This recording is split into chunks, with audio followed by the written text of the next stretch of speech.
We have to discuss this. Because yes, Islamically, it is the responsibility of the husband to provide for his family. But in some countries, the husband cannot afford it by himself. He needs the help of his wife. Or,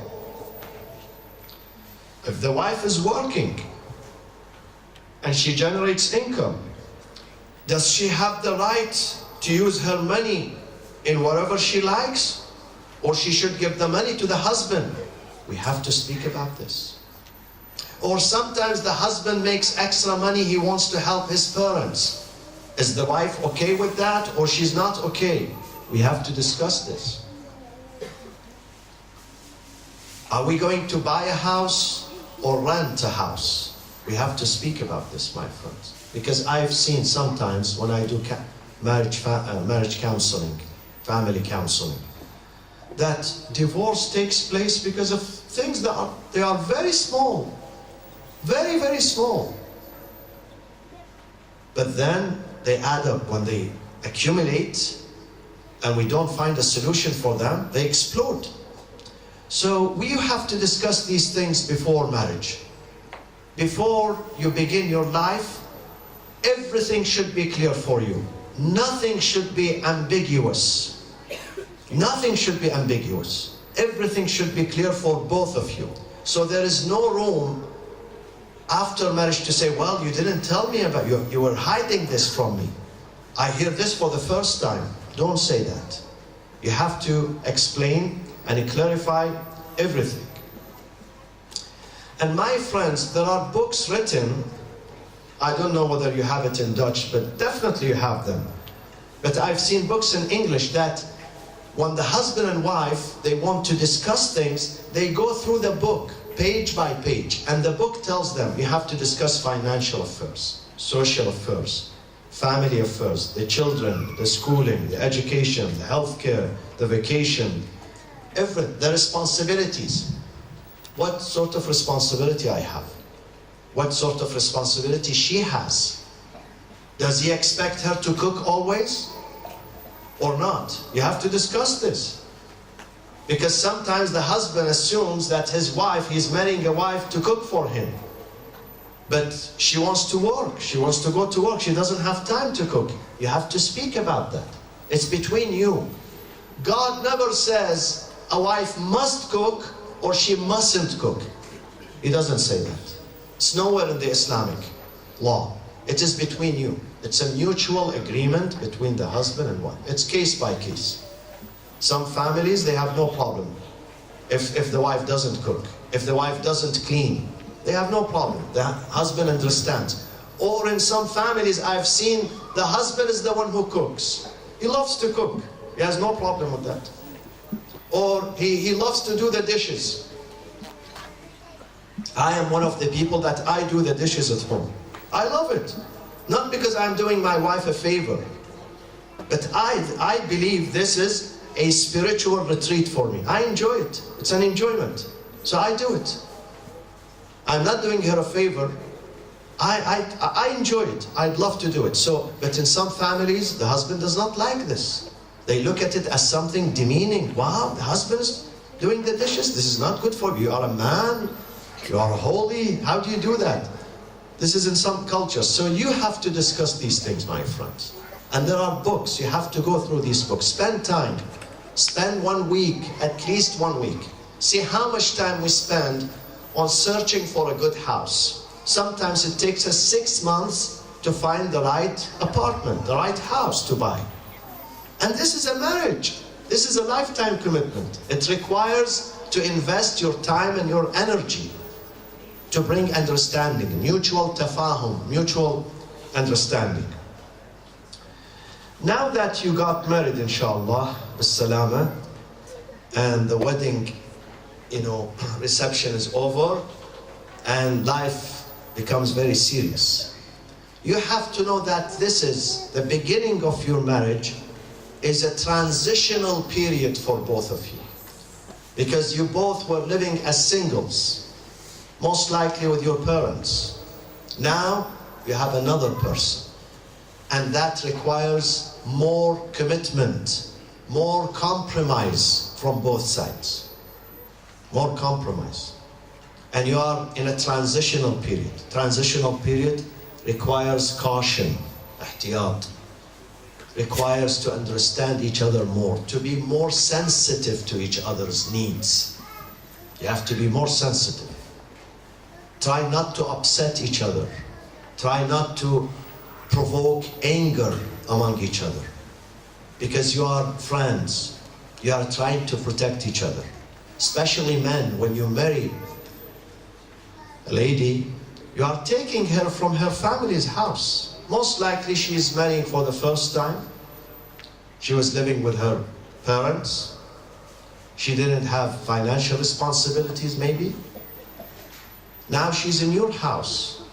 You have to be extra careful. This transition is not easy.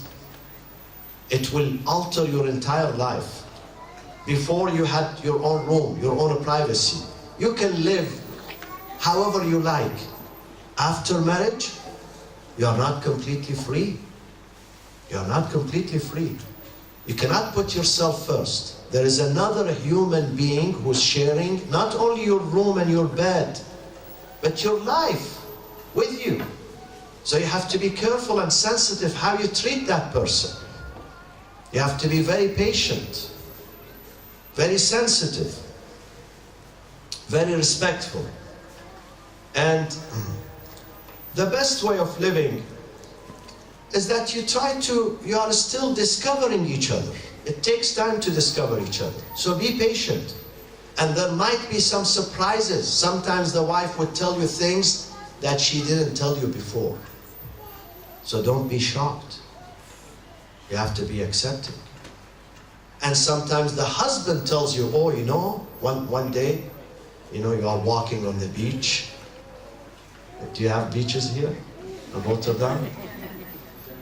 Then, and he tells his, you know, they are becoming closer to each other and he wants to be very honest with her. So he tells her, you know, I had a previous marriage and I have children from that marriage. I didn't tell you.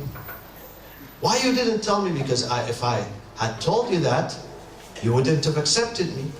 And I loved you. I could not afford to miss you, to lose you. So now I'm telling you after, 6 months or 1 year or 2 years or 5 years.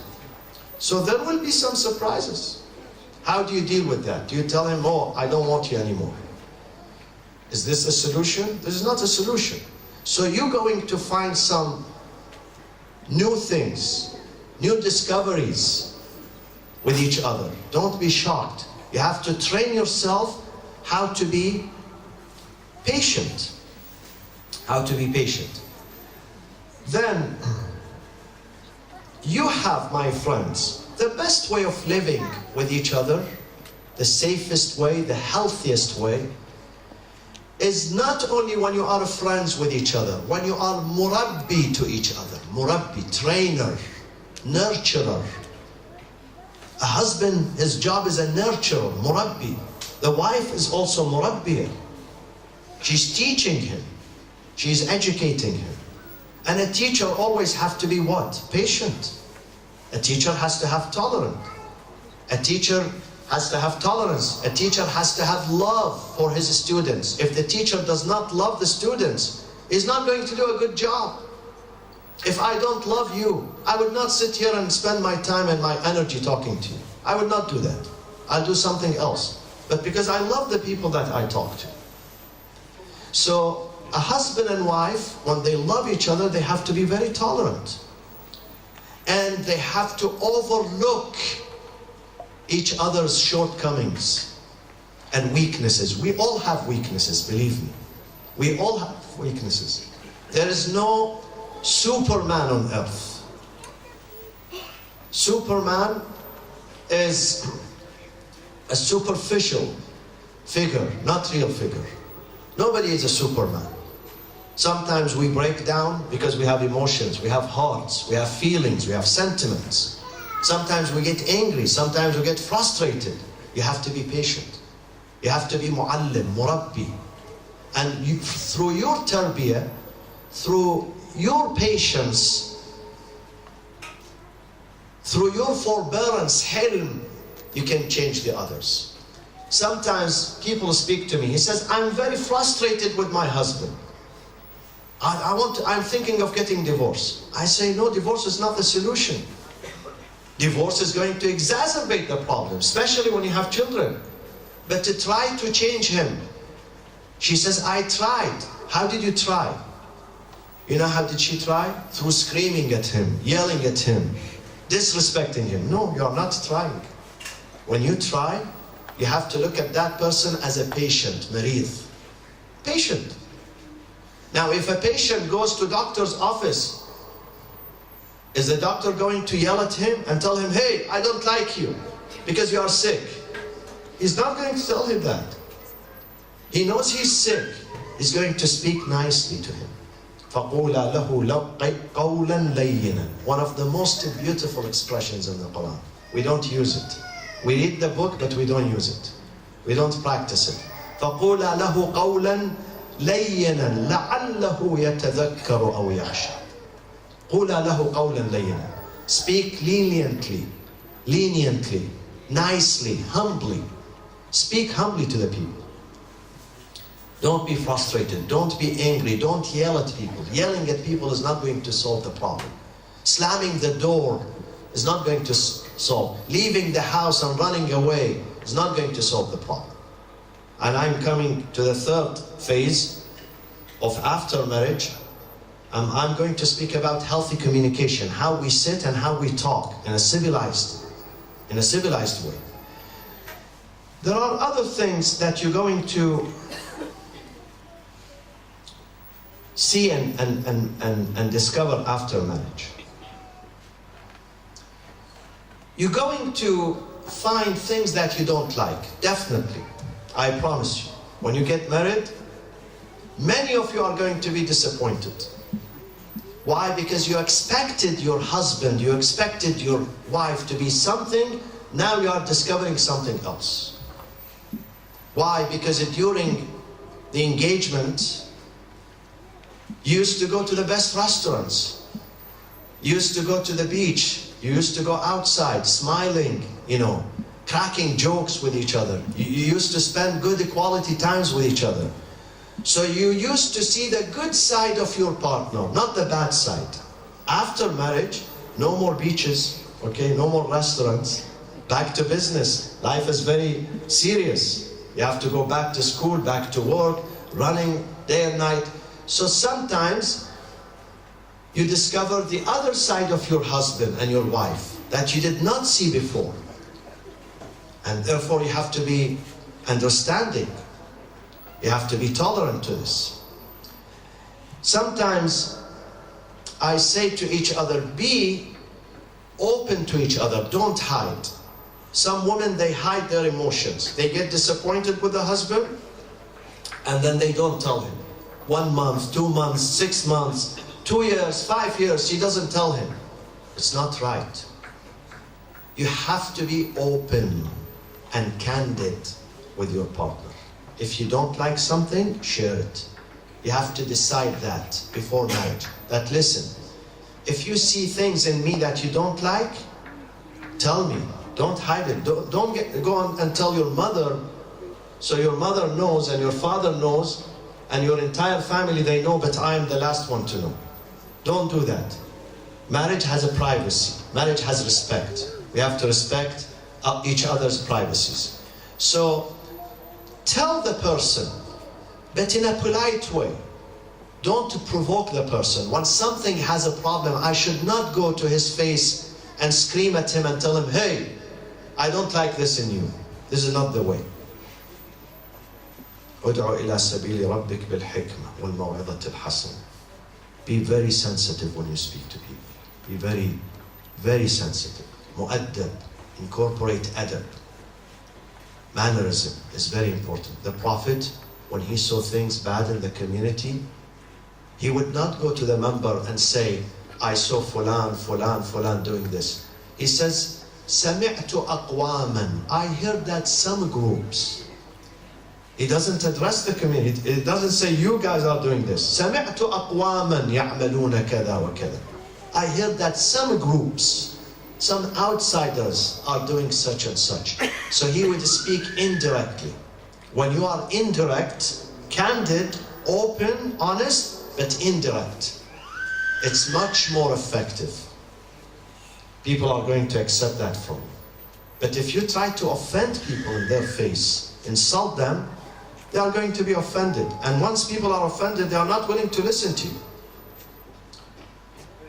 For instance, some women in the beginning of marriage, they don't like,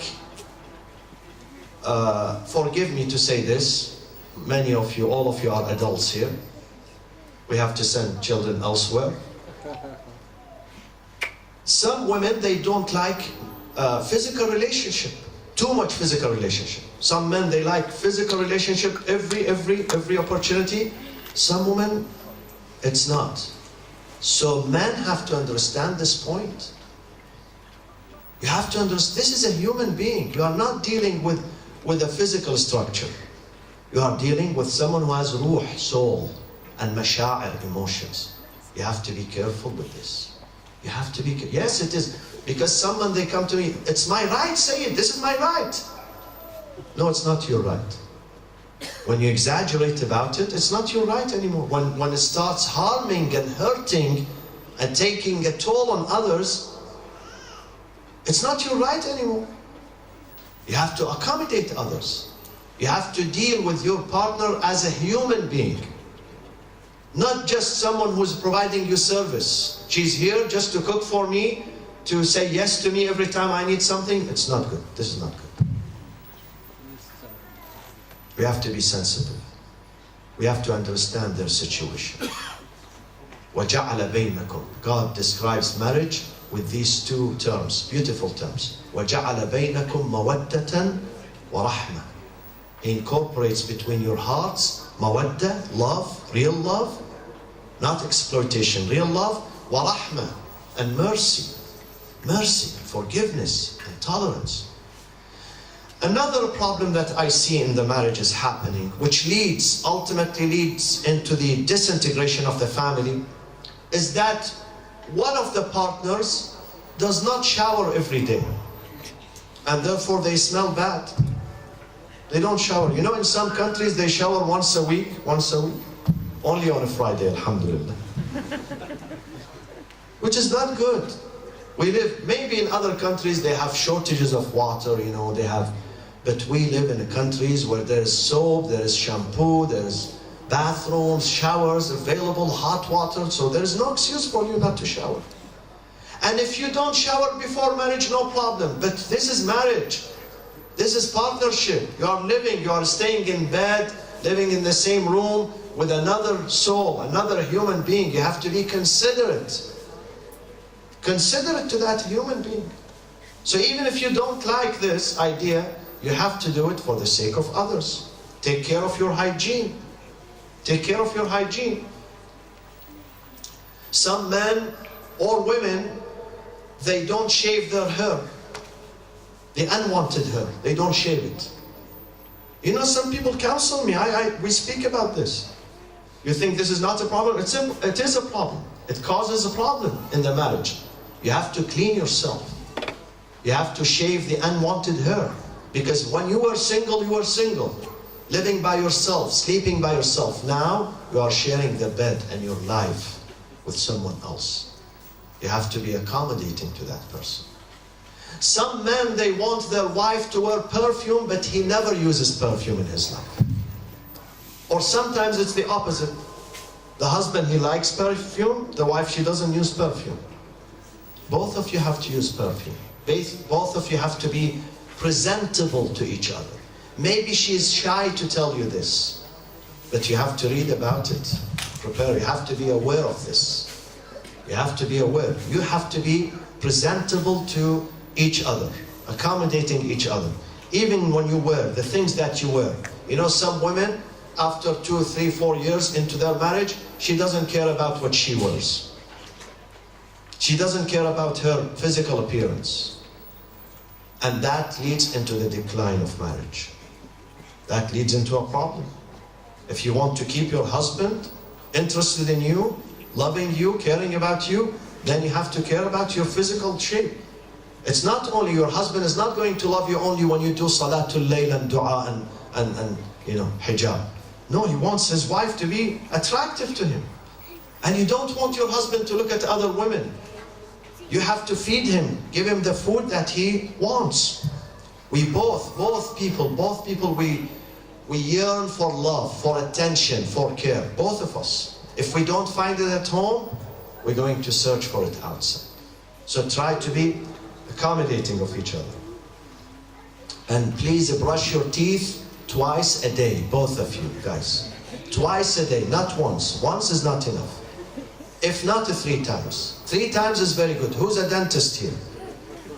Dentist. How many times a day? Tell me. 2 times is okay. Okay? 2 times, and also use this liquid, which is the mouthwash, before bed and after bed. Please use that one. Okay? So we have 5 minutes left. I think I mentioned things that are required during the beginning of our marital life. So if you have any inquiry, or as you say, fracha, if you have a fracha, please.